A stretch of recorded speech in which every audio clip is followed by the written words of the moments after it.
Situé à moins de 30 km de l'hippodrome de Vincennes, Grosbois est aujourd'hui le premier centre mondial d'entraînement des trotteurs. Les 412 hectares du domaine permettent de recevoir plus de 1500 chevaux, dont s'occupent environ 600 personnes. Mais avant d'être un centre d'entraînement, le domaine de Grosbois était une propriété de famille, un rendez-vous de chasse royale. Au château, fêtes et banquets se succédaient. Il y avait beaucoup de personnel sur le domaine de Grosbois à l'époque. Il y avait femmes de chambre, lingères, chauffeurs, cuisiniers. Enfin, vous voyez, c'est une grande maison. C'était la vie tout à fait d'aristocrate, quoi. Maurice Moncé occupe alors les fonctions de régisseur et de guide du château sous les ordres d'Élisabeth de la Tour d'Auvergne-Lauragais, dernière propriétaire de la famille princière. Le maréchal Berthier, ministre de la guerre de l'empereur Napoléon Bonaparte, achète le domaine en 1805 et y séjourne jusqu'à sa mort en 1815. Il l'agrandit en achetant autour terres et forêts pour en faire la plus belle chasse de l'Empire. Le corps central du château forme avec ses deux ailes Louis XIII un bel ensemble encadrant la cour d'honneur. Le château est classé monument historique. À l'intérieur du château, meubles et tableaux sont restés intacts. Tous les styles sont présents ici depuis Louis XIII jusqu'au Second Empire, avec des pièces rares et originales.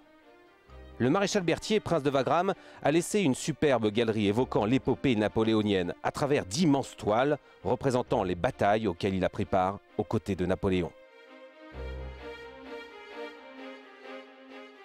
Son fils Napoléon Berthier fit aménager la bibliothèque où l'on trouve plus de 3000 ouvrages militaires, scientifiques et littéraires, ainsi qu'une collection de cartes et de plans de bataille. En traversant la galerie de passage, on découvre la salle à manger Louis XIII où l'on peut admirer les fresques représentant les fêtes grandioses données au château. Ces lieux semblent encore habités par l'âme de ses habitants. Ce qui devait être une simple maison des champs consacrée à la chasse est devenu bien plus que cela au fil de l'histoire. Au château de Grosbois, nous sommes à la demeure du maréchal Berthier, prince de Neufchâtelet de Wagram. Et de 1805 au 1er août 1962, le château est resté propriété de la famille. Le prince de la Tour d'Auvergne, dont la mère était l'arrière-petite-fille du maréchal Berthier, a vendu le domaine à la Société d'encouragement à élevage du cheval français, qui en est l'actuel propriétaire. C'est le 26 juillet 1962 que René Ballière, président de la Société d'encouragement à l'élevage du cheval français, acquiert le domaine pour y installer un centre d'entraînement de chevaux de course. Oui. Bon, tu prépares tous les chevaux pour travailler, là. René Ballière cherchait une solution pour regrouper les écuries d'entraînement et notamment le centre d'entraînement des trotteurs de Joinville-le-Pont. Fini les bruits des sabots ferrés qui résonnaient dans les rues où l'urbanisation grignote le territoire. Joinville, ça devenait impossible avec la circulation. On était obligé d'emprunter, de sortir les chevaux par la route. Et avec la circulation, c'était impossible. Bon, par contre, Joinville était très vivant parce qu'on rencontrait toujours, souvent les mêmes personnes. Il se créait une convivialité à Joinville. Circulation croissante et boom immobilier oblige la Société d'encouragement à l'élevage du cheval français à trouver un site protégé. Elle pense alors au domaine de Grosbois. Grosbois, c'était invendable. Et l'État avait un droit de péremption. C'est-à-dire que chaque fois qu'il venait des clients pour acheter le domaine, l'État mettait son droit de veto dessus pour éviter que ça soit vendu. Et lorsque la société a décidé d'acheter le domaine de Grosbois, l'État a donné son accord, puisque c'était pour conserver le château en l'état et puis pour préserver tout le domaine. La Société d'encouragement achète donc le domaine aux portes de Paris, mais après une rude bataille. Le président Ballière et ses collaborateurs les plus proches ont mené un combat important, parce que vous pensez bien que 450 hectares aux portes de Paris, avec un superbe château, faisaient des envieux. Mais en 1962, le cheval français achète le domaine de Grosbois contre vents et marées et crée dans la foulée un centre d'entraînement qui permet justement de regrouper les entraîneurs qui courent le plus souvent à Paris. Les premiers travaux commencent par la construction d'une grande piste d'entraînement de 1500 mètres sur 18 mètres de large.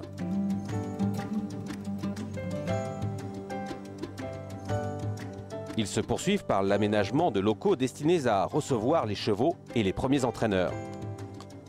Les professionnels commencent à travailler sur la grande piste à partir de 1964. Nous sommes arrivés à Grosbois où j'ai été le premier avec mon père, Maurice Riot.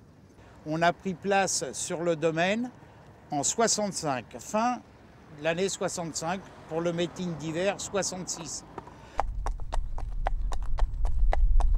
Les premiers établissements ont été ouverts en 65.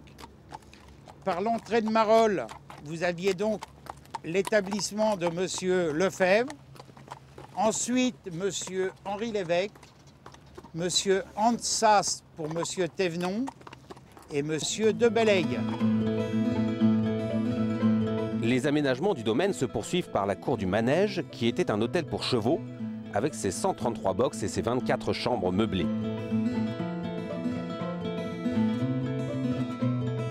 C'est dans ce cadre prestigieux que les plus privilégiés achèvent leur préparation au Grand Prix d'Amérique, épreuve vedette de l'hippodrome de Vincennes. Ça m'a un peu choqué, mais enfin, lorsque j'ai vu que les constructions qui ont été réalisées, ça se mariait bien avec le paysage, ils n'ont pas saccagé la forêt ni rien du tout, tout a été entretenu, tout a été fait avec beaucoup de goût. C'est-à-dire que M. René Ballière, qui était le président de la société, c'était plutôt un architecte, un constructeur. Et ça a été très bien réalisé. D'ailleurs, c'est un centre d'entraînement de réputation internationale. Après 3 ans de travaux, le centre d'entraînement de Grosbois devient complètement opérationnel. La quarantaine d'établissements du complexe sont à l'image des cours du Haras. Il y a le pavillon de l'entraîneur, le logement du premier garçon, les chambres pour les lades et une trentaine de boxes. Les habitants ne sont pas propriétaires des lieux, mais seulement des locataires vivant par et pour le cheval trotteur. Sur le site, 38 personnes travaillent quotidiennement à l'entretien et à l'exploitation. On a quand même 10 hectares de bâtiments à entretenir. Je rappelle qu'ici, le cheval français est propriétaire de l'ensemble, y compris des bâtiments qui sont loués aux entraîneurs.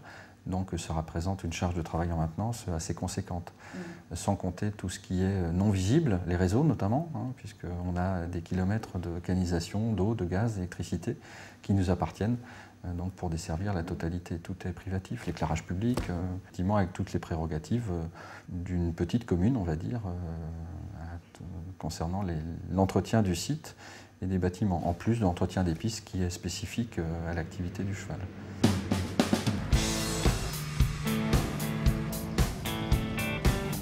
Les 4 pistes à la surface et au profil différents qui permettent au cheval de s'habituer au changement de piste selon les hippodromes sont parfaitement entretenues, été comme hiver. L'équipe dédiée à l'entretien est toujours prête à les travailler tous les jours de l'année dans des conditions extrêmes. En période de gel hivernal, elle travaille aussi la nuit pour empêcher ou réduire l'emprise du gel sur la surface. 5 tracteurs nivellent quotidiennement et en permanence ces pistes qui ne doivent jamais être dures ni détrempées. Autre atout de ce site, une immense forêt étendue sur 220 hectares avec un réseau de 40 km d'allées cavalières, dont 23 km en forêt, uniquement réservées aux promenades des équidés pour les décontracter. Ces allées sont elles aussi entretenues quotidiennement. Ici, le trotteur est roi et rien n'est laissé au hasard pour permettre sa préparation aux courses les plus prestigieuses. Le manège couvert de 1800 m² permet de travailler les chevaux. Pour éviter la pluie, la neige ou un soleil trop intense, le manège et la piste semi-couverte de 400 mètres sont à la disposition des champions. Sur le domaine de Grosbois, les infrastructures construites en 1962 restent de qualité. Je tiens particulièrement à souligner l'aspect visionnaire des gens qui ont construit Grosbois, parce que nos établissements qui ont été construits dans les années 60 sont toujours adaptés à accueillir des chevaux, que les pistes n'ont pas bougé, ce sont les mêmes, à peu de choses près qu'à l'origine. On peut être fier de l'outil qui est mis à disposition des entraîneurs et fier du travail que l'on effectue. On a toujours pour volonté de faire mieux, mais on a quand même une satisfaction d'avoir un outil de travail qui est reconnu, je peux le dire, dans le monde entier. Mais le domaine de Grosbois n'est pas un simple outil de travail, il se double d'équipements consacrés au cheval de course. Une sellerie couvre tous les besoins en matériel des professionnels.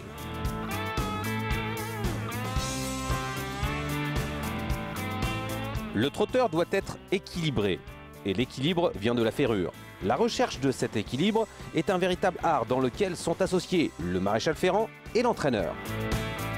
La maréchalerie du site est ouverte toute l'année et elle bat son plein pendant le meeting d'hiver.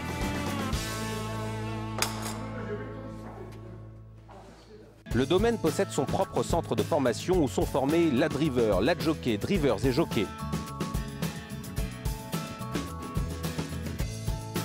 Tous les résidents du domaine bénéficient aussi des services d'un centre social proposant restaurants, cafétérias et espaces de loisirs. Le régisseur veille au quotidien de ce monde tout entier au service du trotteur. C'est-à-dire qu'aucun jour ne ressemble à l'autre. Et bon, sans prétention, on cumule un peu les activités de chef d'entreprise, de maire du village, d'assistant social, de curé quelquefois. Sur le site, la clinique vétérinaire est utilisée par une clientèle qui dépasse largement les simples habitants des lieux, incluant par exemple des pur-sangs envoyés du centre d'entraînement de Chantilly, dans l'Oise.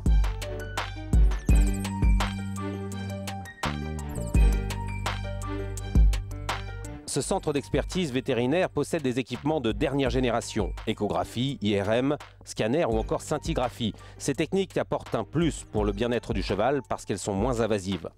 Les vétérinaires associés de cette clinique sont de vrais spécialistes des problématiques liées à l'entraînement des chevaux de course, et plus particulièrement dans le domaine de la gorge. Comme tout champion de haut niveau, le cheval doit avoir une condition physique optimum pour pouvoir prétendre courir sur des hippodromes. Et les conditions sont strictes pour être qualifié. Pour les épreuves de qualification, des boxes sont mises à disposition des entraîneurs venant de l'extérieur pour présenter leurs chevaux. Une trentaine d'épreuves sont organisées tous les ans. Elles nécessitent une organisation particulière avec des moyens humains et techniques pour assurer la sécurité, le travail de la piste et la logistique. Bonjour. C'est quoi ça, qualifié? Les jours de qualification, une dizaine de collaborateurs sont mobilisés pour ces opérations. Le 15e lot en piste, s'il vous plaît, le 15e lot en piste. Au départ. 5, 4, 3, 2, 1, top. Le cheval, pour pouvoir participer à ces épreuves, doit être déclaré à l'entraînement pour une durée de 60 jours minimum avant sa présentation. Les qualifications sont obligatoires pour tous les chevaux. Tant que les chevaux n'ont pas satisfait aux épreuves de qualification, c'est-à-dire courir 2000 mètres en un temps donné, ils ne peuvent pas participer à une réunion de course. Donc c'est un visa obligatoire pour pouvoir participer aux réunions de course. Au départ. 5, 4, 3, 2, 1, top. Le test d'aptitude chronométré et disputé sur 2000 mètres est organisé de manière similaire à une course. Sur 2500 chevaux présentés aux épreuves de qualification à Grosbois, près d'1 millier sont qualifiés. Les temps exigés dépendent de l'âge des chevaux. 14e lot qualifié, le numéro 7 en 15 et 8, le numéro 2 en 17. Pour information, le cheval est 5e, un 5 en 18 pour 17,5 non requalifié. Premier contact officiel avec la compétition, la qualification est un moment important pour la suite de la carrière du cheval.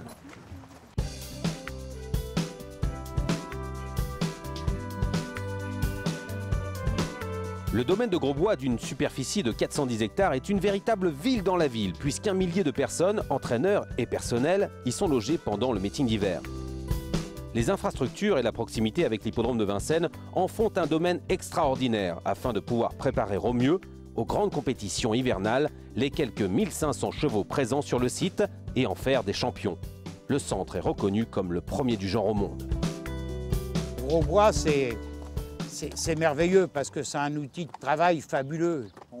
Moi, j'ai eu l'occasion d'aller beaucoup à l'étranger. Je me suis déplacé à l'étranger et je ne connais pas de centre d'entraînement égal à Grosbois. D'ailleurs, les entraîneurs et drivers étrangers ne s'y trompent pas et certains s'installent à Grosbois pour l'hiver. En Belgique, on n'a pas la moitié, même pas un quart d'un truc comme ça. On n'a aucun centre d'entraînement qui ressemble, qui a autant de pistes, qui a autant d'allées, qui est aussi bien entretenu. Il y a des tracteurs en permanence sur les pistes. On a toujours des... Là, on s'entraîne sur des billards. Hein. Franchement, les pistes c'est comme un hippodrome, quoi, comme une piste de course. Grosbois, c'est magnifique. Il y a tout pour les chevaux et non, c'est magnifique.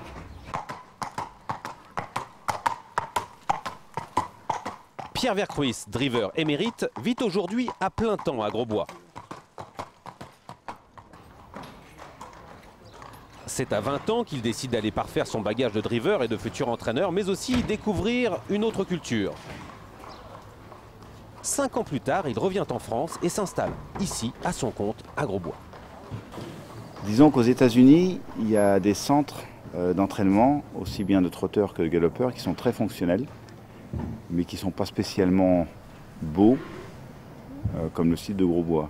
Pour avoir voyagé au Canada, États-Unis, dans les pays d'Asie et dans toute l'Europe, je n'ai jamais rencontré un centre d'entraînement aussi perfectionné, beau et à proximité d'une capitale. Donc on peut largement se vanter d'avoir le plus beau site au monde. En hiver, à Grosbois, le trotteur est roi et les meilleures conditions sont réunies pour ces stars des hippodromes. Tels Roquépine, Tabriz, Une de Mai, Bellino, Fakir du Vivier, Adolphe du Vivier, Ténor de Beaune ou encore Eddie Cash. Tous les grands hommes et les grands champions qui ont jalonné l'histoire du trot sont réunis au musée de Grosbois, une initiative entérinée en 2010 par le président du cheval français, Dominique de Bellègue.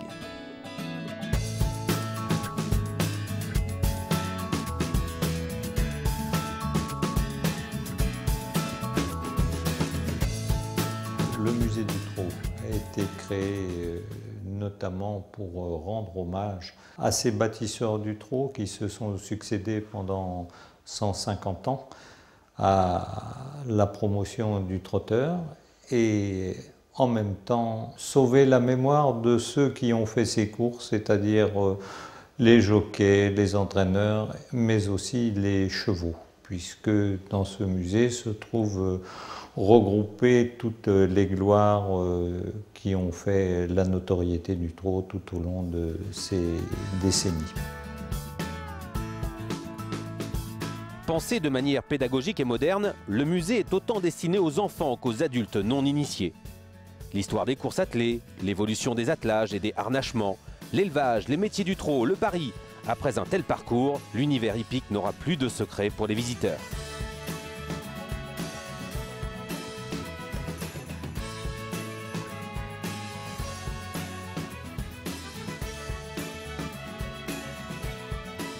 Le domaine de Grosbois, qui accueille un centre international d'entraînement pour les chevaux de course, complète parfaitement Paris, véritable capitale mondiale du trot.